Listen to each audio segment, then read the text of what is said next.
Welcome to the Infrastructure Podcast, a very special 100th episode of the podcast. My name is Anthony Oliver, and today we shift to the heart of the UK government to hear firsthand from the Construction Minister, Sarah Jones MP, about how she intends to embrace and accelerate infrastructure investment as a means to deliver the government's overarching mission for economic growth. The podcast was recorded live in front of an invited audience of professionals at last week's Twin Talks breakfast meeting hosted by Bentley Systems, just before Chancellor Rachel Reeves set out her plans to cut through planning and environmental blockers and accelerate a rake of nationally significant infrastructure projects. As I discussed in the podcast last week with Skanska UK boss Katie Dowding, infrastructure is truly back in fashion and at the heart of the Labour government's increasingly desperate search for growth. So a great moment to chat to Sarah Jones, who was appointed as Minister of State for both the Department of Energy Security and Net Zero and the Department for Business and Trade last July, having been elected as MP for Croydon West in June 2017. Her busy cross-departmental role brings up an interesting mix of responsibilities, all of which, of course, have major implications for the construction and infrastructure sectors, as the government attempts to balance public sector ambitions for economic growth, higher living standards and better environmental outcomes with the reality of constrained public finances and the need to truly engage the private sector investment and innovation. And I started the interview by finding out a bit more about the Minister's plans for delivery. Minister, welcome to this Twin Talks event. Welcome to this infrastructure podcast recording. Thank you. You have got many plates spinning, as I said, at your cross-departmental role. How do you prioritise, given that all these issues appear to have pretty significant impacts on the built environment, and make sure that you are helping to create a sustainable future for the UK? Well, it's good to be here and to see everyone. It's a hard job to prioritise. So I sit across two government departments, and my role is Minister for Industry, which sounds relatively straightforward, but when you look at the areas that it covers, it really isn't. So a huge part of my role is the development of the industrial strategy that we're going to be publishing in a few months' time, where we've identified 8 sectors where we think they can really turbocharge growth in the UK. Construction, is key to all of them. Absolutely, yeah. I should say is absolutely foundational to the success of the industrial strategy completely. So there's a big push on the industrial strategy, getting that right. But underneath that, there's a steel strategy I'm developing. There's a critical minerals strategy I'm developing. Those kind of foundational sectors are really important too. And then on my DESNES side, I am responsible for industrial decarbonisation, for hydrogen, for carbon capture. So prioritising is difficult. I'm looking at my private secretary, Kiva, who is here and who helps me try to do this. You have to keep in mind what your top priority is, right, which is growth for the government. So is what I'm doing helping us deliver that or not? And if it's not, then I shouldn't be doing it. Clearly the focus this morning will be on construction and infrastructure. I mean, the sector employs vast amounts of people across the entire supply chain. And in many ways looks after the assets that glue the nation together. 6 months into the job then, I have to mention that you're also your co-chair of the Construction Leadership Council, and I'm sure that Mark Reynolds has underlined the challenges to you pretty clearly. I mean, what surprised and excited you about the ability of this sector to really drive that growth ambition which the Chancellor keeps talking about? Well, clearly, construction is absolutely key to all of our sectors, and that is kind of a no-brainer. I come from a bit of a history in this sector in that I used to work in housing. I was on the board of a housing association, worked on the Olympics where we did big construction projects. So I have some knowledge of what I'm talking about up to a point. But I think the degree to which it's foundational to everything we want to do is perhaps surprising. I mean, for me, what I've learned since coming in is also how important the sector is in terms of exports. I think I hadn't quite appreciated how much we export and how important that is to the economy as well. Right, world-leading stuff. Big ambition, of course, as I said. The King's speech last July talked about the need to get Britain building, and certainly the latest budget really put investment in nationally significant infrastructure really up front and central. You've got the clean energy revolution, the drive towards 1.5 million homes, etc. for the next 5 years, action to upgrade hospitals and schools. The list is huge. But of course, removing obstacles to growth is the constant mantra. Government's announced details of the planning reforms and the planning and infrastructure bill, speeding up the nationally significant infrastructure projects planning system, embracing the Banner Review, making it harder to bring a judicial review. I mean, how else do you see this government streamlining the planning process and the regulatory process to make it easier for the sector to deliver the things which are going to drive growth? Well, you've just listed a huge number of the things that we're doing. I mean, I think to start with, I would say I was in Davos last week with the Chancellor, and her message there was really clear that the answer can't always be no. Right. And I think she's driving home that message this week as well. We've had in previous years a system where the government may well have had an ambition to achieve growth, to grow, to build new things, to build new homes, but then the sort of day-to-day relentless struggle of the judicial system or people opposing it, just the political issues of MPs locally opposing things when the government nationally was wanting it, has led us to a point where we don't really have the systems in place. So part of it is, what is the ambition of the government, what is the direction of travel of the government, and the ambition of the government is growth, and the direction of travel is that the answer can't always be no, we need to say yes to things. So how do we set that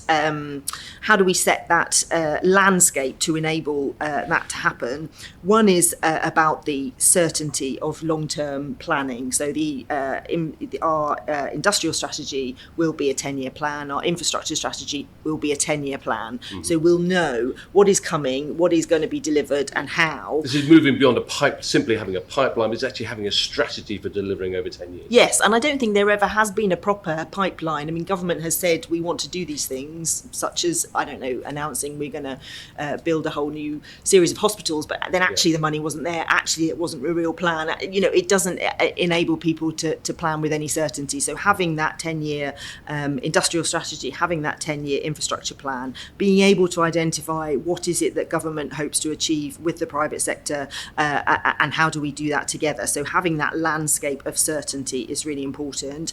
And then the second thing that's important is, how do we break down the barriers to get us to where we want to get to? Right. So whether that's planning reform, whether that's the skills agenda, which is huge in this space. We have, we're not going to succeed unless we get that right. And there's a massive amount of work going on to look at skills, whatever those barriers are, whether it's supporting, modern methods of construction or using new technology or AI or whatever it is. What can government do to help the sector to sort of navigate that space and know what's coming? Well, lots and lots of challenges and lots of opportunities. Perhaps we can narrow it down a bit and focus on some key sectors. You began your career working for Labour MP Northern Ireland Secretary Mo Molan before becoming head of campaigns at the housing charity Shelter. Yes. Years later, as an MP, you served in the Shadow Cabinet as Shadow Housing Minister from 2018. And of course, 2018 to 2020. Of course, housing is not explicitly part of your current brief, but given your background with Shelter, you kind of know that there's a huge challenge, and of course the construction sector plays a huge role in impacting that change. I mean, how much influence do you have at DBT for actually influencing the delivery of housing policy? I mean, should there be more? Should there be more than the 1.5 million homes that we've but housing policy is not under the jurisdiction of the Business and Trade Department. No, it's not. One of the challenges of government that I've discovered, I was a senior civil servant, worked on the Olympics, so I understand how departments work, but the natural instinct to be siloed in departments is really strong for kind of obvious and good reasons. If you work in a department, you want your department to do well, you want your minister to do well, you want to keep good things in your space and not work collaboratively. The whole mission-driven approach of this government is to try and break down those silos. So I sit across two departments. That's quite hard because those two departments in and of themselves have different views about the world. The Department of Business and Trade representing business, wanting us to go out there, make money, be successful. The Department in DESNES, we have targets that are quite challenging and quite difficult. So sometimes there's competing views. It's the same working across MHCLG with the housing targets there. I work with DEFRA on the circular economy piece, which is very important in this space as well. So we need to get better at working together, and that's what I'm trying to do. On something like skills, for example, I was in a meeting on skills last week chaired by Pat McFadden in the Cabinet Office with Matt Pennycook, who is the Housing Minister, with me, with lots of other ministers, looking at how do we make sure we've got the skills right to deliver the construction and the infrastructure changes that we need. So we are putting in place those joint working to make sure we're having those conversations. So you actually are in the same room together when you are talking about housing, because I think to not include housing as part of construction would be a kind of an obvious sort of mistake, perhaps. Well, I guess, it depends how you sort of look at the world, but in terms of this government's agenda, growth, housing is an absolute key part of that. So Matt Pennycook's role, and Matt is a very good friend of mine, is absolutely key, and he's doing a brilliant job, and it's very difficult challenge that he's been set, because we want to develop new towns, we want to build these 1.5 million homes, we want to completely transform the planning system. He's got this huge piece of planning regulation, which we're legislation that we're about to embark on. So we support each other. Yeah. And of course, key to that is the use of new methods to actually speed up construction, simplify construction, and modern methods of construction, off-site factory assembly, can transform housing, can transform the delivery of the whole of infrastructure, backed of course by the digital twins that we see all around us. Is that the solution, to reducing the costs of building by standardising delivery methods for you? Do you think we need to work harder towards delivering that? Yes, I do. I don't think we can deliver our targets unless we're using modern methods of construction and new technology, digital twins, AI. We need to be embracing all of this. And if you look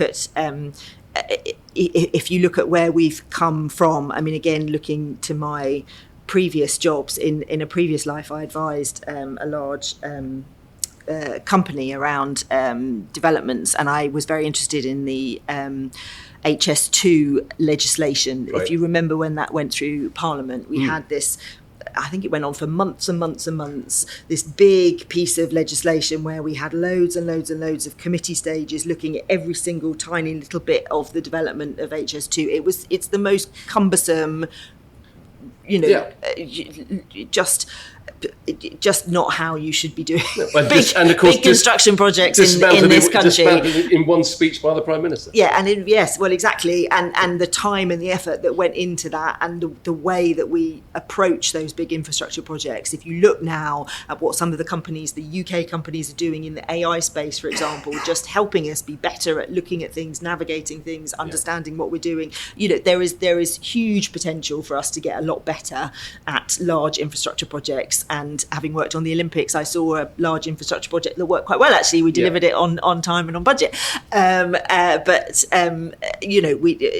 We have to embrace all this new technology. Otherwise, we're not going to do what we want to do. Some might say the Olympics was delivered on time and to a very large budget. To a very large budget, but it was actually under budget to what we. But that brings me to the next point. Around productivity and making the industry deliver better. And I'll refer back to the Grenfell fire in 2017, which you referred to in your maiden speech when you became an MP, and it highlighted what can only really be described as a dysfunctional industry, which, in the words of Dame Judith Hackett, prioritised quick and cheap over safe and good. We now have the Fire Safety Act, which you helped steer through Parliament, the Building Safety Act, which has been universally welcomed for its intention, perhaps not for its practical deliverability. How confident are you that these bits of legislation, these changes, will drive better performance from the sector? Well, I'd been an MP just for a few days when the Grenfell fire happened, and it was the most extraordinarily devastating thing, and rocked all of us so much. I think the mistakes that led up to that were quite extraordinary when you unpick it. Right. And we are still dealing with the consequences. So I had my surgery on Friday, as I do every week, and I would say 50% of the people who came to me at my surgery on Friday were leaseholders who are stuck in properties where they are dealing with this kind of massive aftermath that I don't think anybody quite anticipated, of not being able to sell their properties because they're waiting for some building safety work to be done, massive insurance, massive service charges, all of these things that we just didn't really see coming, that are still devastating thousands and thousands of people's lives, particularly in my constituency in Croydon, but across the country as well. So we're sort of still, I think, reeling from the aftermath of the Grenfell fire, and of course the infrastructure that's been put in place, whether it's the Fire Safety Act, which was a small piece of legislation but important, and the Building Safety Act, which is a much bigger, more complex piece of legislation, and the sort of regulations and changes that have happened since that are really important. I think we obviously need to keep going further. We've had the Grenfell inquiry. What we're working on now is the government's response to that. The minister responsible, Alex Norris, I was messaging him this morning, actually telling him I was coming here and asking him if I could announce anything, but he said no. But he's working on the government's response and how we sort of make sure that's as strong as it can be. Look, we there's been a huge amount of work on this in the Construction Leadership Council. There's been a lot of joint working to get this right, but we are always going to have to be trying harder to make sure we have the right safety in place. When we're talking about regulation a lot in this new government, because we want to regulate for growth, not regulate for risk, just for risk. And in that kind of space, we want to make sure things are easier and simpler, and businesses can do what they need to do. In the building safety space, we need to make sure we're regulating to never allow anything like that to happen again. Of course, part of the reason for putting these cladding systems in these buildings is to try to make them more efficient, try to make them better places to live, to reduce the carbon footprint. And of course, carbon reduction cuts across many policy issues and policy departments. I mean, how do you make sure that the thinking is joined up when it comes to reducing carbon and creating that systems approach which gives you the ability to reduce carbon, create better places for people to live, but also make sure that they're safe? Well, it's challenging for sure. My joint role, as you say, across DBT and DESNZ helps me see these issues from different lenses as well, which I think is helpful. And my work with the industry in DBT and seeing some of the challenges that they face helps me then when we're looking at what is the industrial decarbonisation strategy that we are putting together at the moment. We have already invested as a government in things like carbon capture and storage, which will help industries like the cement industry to decarbonise. We're putting in place an extra over £6 billion to make sure we are supporting householders as they try to insulate their homes in a better way.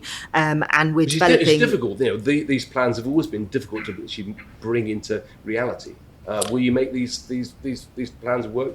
Yeah, no, they can be, but then when you bring them in, there's often more productivity, lower energy costs. There's huge advantages once you've done them. But of course, we need to support businesses and industry to get there. Again, big role for the Construction Leadership Council in this space, and a lot of work has already been done. But the industrial decarb strategy, which will sit alongside the industrial strategy, is a really important piece of work that I'm developing. Yeah. Well, digging a bit more into your background, you're married, you live in Croydon, south of London, with your family. I imagine you've got a pretty busy lifestyle, but what's your own net zero journey like? I mean, what kind of pressure is your family putting on you to influence the decisions you make as a householder, as part of a family, to actually accelerate your own drive towards a lower carbon future? Gosh, that's the question. I mean, mostly I've just got a fairly grumpy husband and 4 kids who have very little interest in what I do because they're living their own lives. But I mean, individually, we all need to do what we can. My role is to look at what are those structures across government that help people to make those big step changes. So one of the, on the kind of grand scale, so one of the first things I asked for when I got into government was what are the top 100 polluters in the country and how are we going to have a plan to diminish the pollution for those, because they account for so much pollution across the country. So I'm focusing on the kind of big strategic... But it starts at a personal level, though, should it? It has to start with everybody taking this as a personal responsibility. I mean, do your kids, are they going to look to you and say, it's all your fault, Mum, or is it, you were part of the solution? I mean... I've not had those conversations with my children. What I do have, when I go into schools and I do Q&As, which I do all the time in Croydon, the kind of push on what are you doing, what more are you doing for our community, what more are you doing on climate change, comes from the kids. And the younger the kids are, the more they sort of seem to be excited and engaged in these kind of issues. And I think we... somewhere along the line, our schools are doing quite a good job teaching people about recycling, about the kind of big issues of the day. Plastics, often come up in a lot of the schools that I go to see in Croydon. Well, with your DESNet hat on, do you see the construction and infrastructure sector part of the solution or part of the problem when it comes to our carbon footprint in the UK?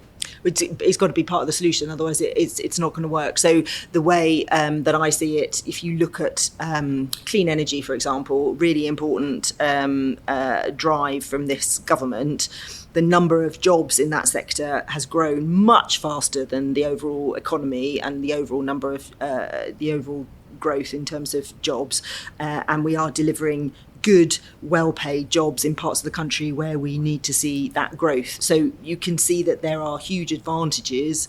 And as I say, if you do decarbonise, you then become more efficient, you reduce your overall costs, you reduce your energy costs. The long-term benefit is really clear. What we need to do is make sure we're helping businesses with that initial cost of the decarbonisation process so that they can get to the point where they can be more efficient. Do you think that the government should step in more and have a few more mandates to make sure that the industry really drives forward?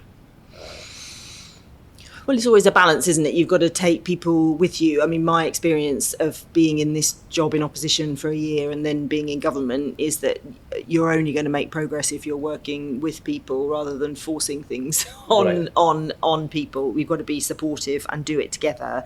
So the whole premise of the industrial strategy, of the decarb strategy, is this is something that we are doing with industry, that the fewer surprises in a way the better in terms of the direction of travel, and you've got to take people with you. But equally, you have to make sure you're really clear what the expectations are, and we have a whole process, a whole legal process of our carbon budgets and reaching net zero by 2050 that we have to adhere to, and there is a huge amount of work sort of modelling what that means and what we need to do and what therefore all of us need to do to deliver that. I mean, I mentioned mandates because we've seen when it came to the use of BIM, building information modelling, having a mandate really galvanised the industry into changing the way that they operated.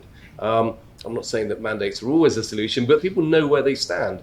I mean, is that something which this government is maybe inclined to do more? I would say in certain sectors, yes, absolutely. We want to be clear. I think for me, one of the good things about the last Labour government was we were very clear about targets and expectations and work towards those. If you look at the targets we had in the NHS, for example, which then sort of fell by the wayside under the last government, we're now trying to bring them back. They drive behaviour and they drive change. What you always have to watch out for is unintended consequences, that you push one lever here and something bad happens over there. So that's where targets need to be the right targets in the right way. But certainly I want to work with the construction industry to look at these issues and say, look, what can we do? What are the barriers? And if more targets is the way forward, then that's what we should be doing. Okay. I mean, you mentioned the 10-year strategy, and I think this weekend there was a paper that was put out to setting out the background to that, the 10-year strategy. But of course, you've also got the creation of the National Infrastructure and Service Transformation Authority, NISTA, which is going to be helping to drive forward this transformation of performance, etc. I mean, Just take us through, what are the timescales for that? NISTA is coming into force in the spring. The strategy is coming into force in the spring. Yes. The government definition of the spring is a slightly talk us through the process and how these folks here can. Turns out it can sort of be almost summer.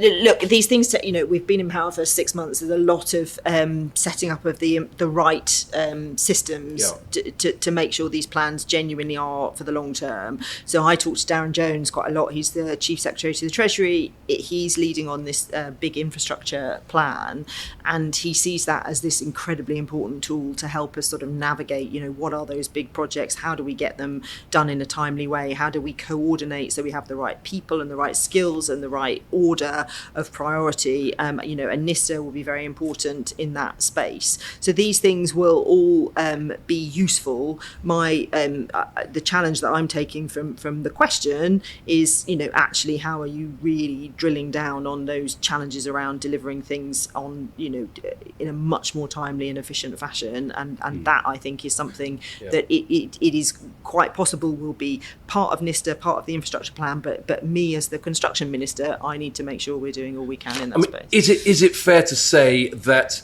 the future, the next 10 years is going to be more about delivery rather than about the kind of role that the National Infrastructure Commission was playing, which is about kind of coming up with more of a strategic overview about where we need to be? Are you saying that we know now where we need to be? What we need to do is deliver?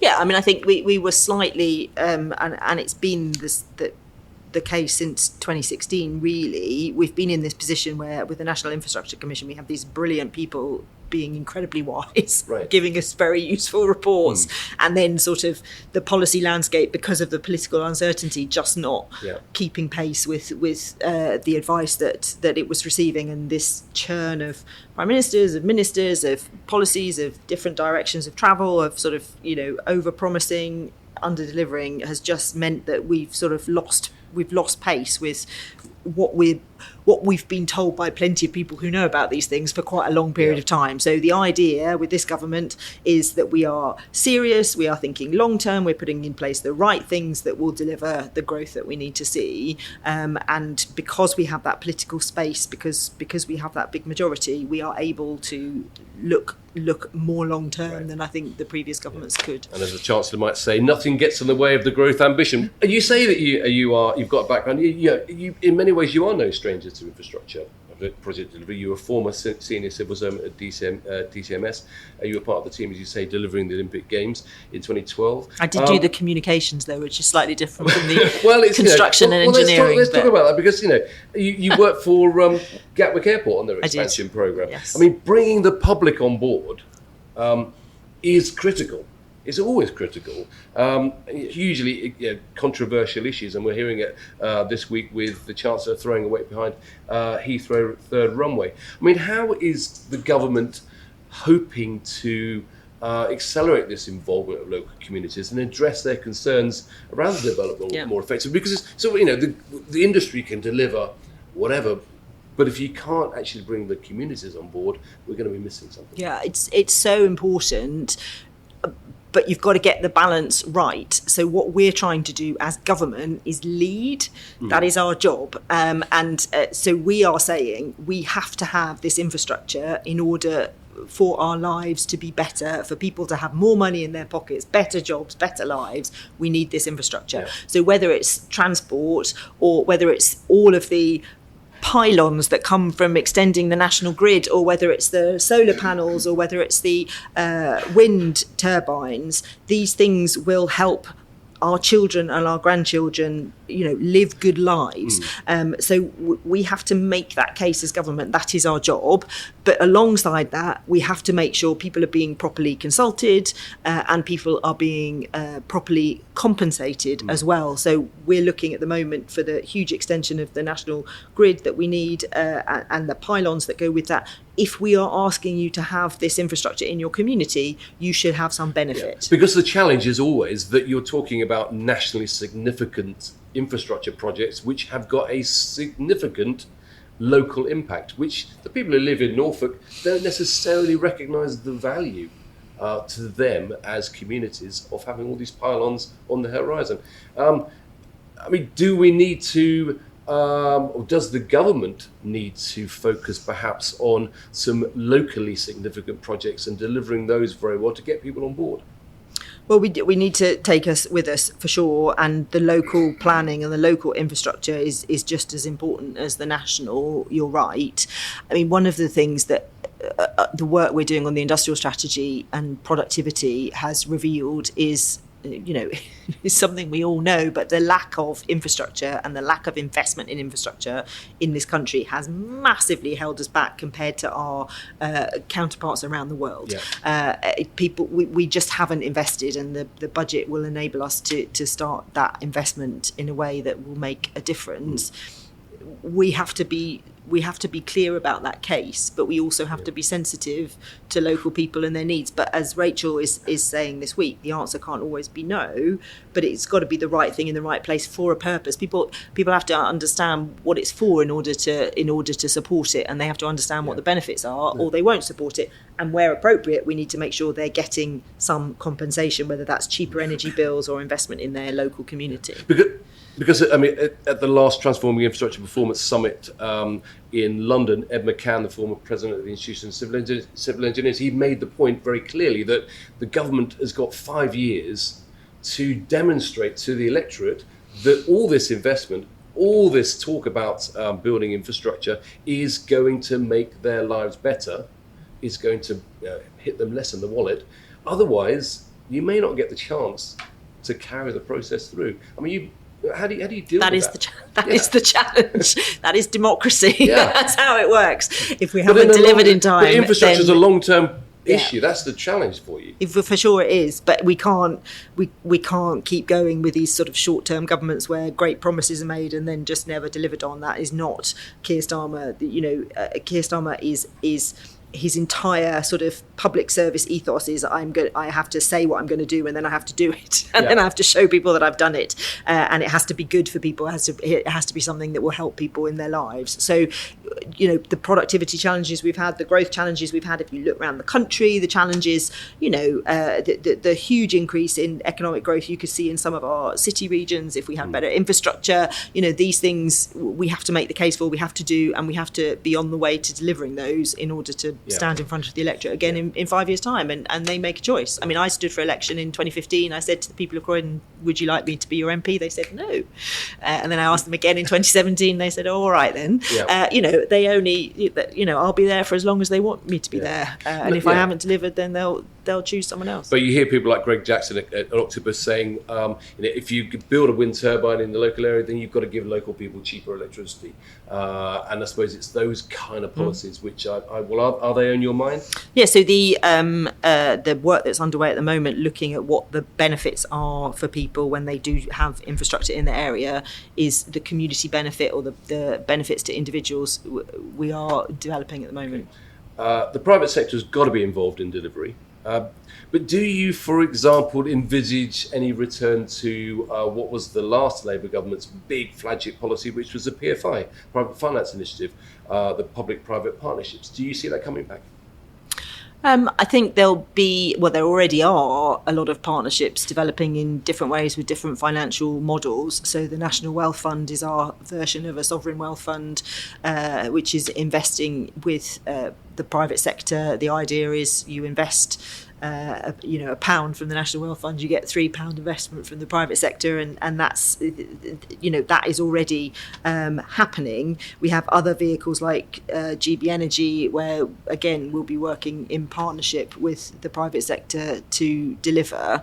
We're looking at other models as well. There are other challenges that we need to look at, and we need to come up with financial vehicles to support, and that's what we're looking at. Whether you call them the PFI or not is another matter. The government's also planning to address skills, and that's a huge issue for this industry, and it would be a whole subject of a whole interview, I imagine, on its own. But how do you see that this government can help make sure that the lack of, or the challenge around skills doesn't impede the delivery of your ambition?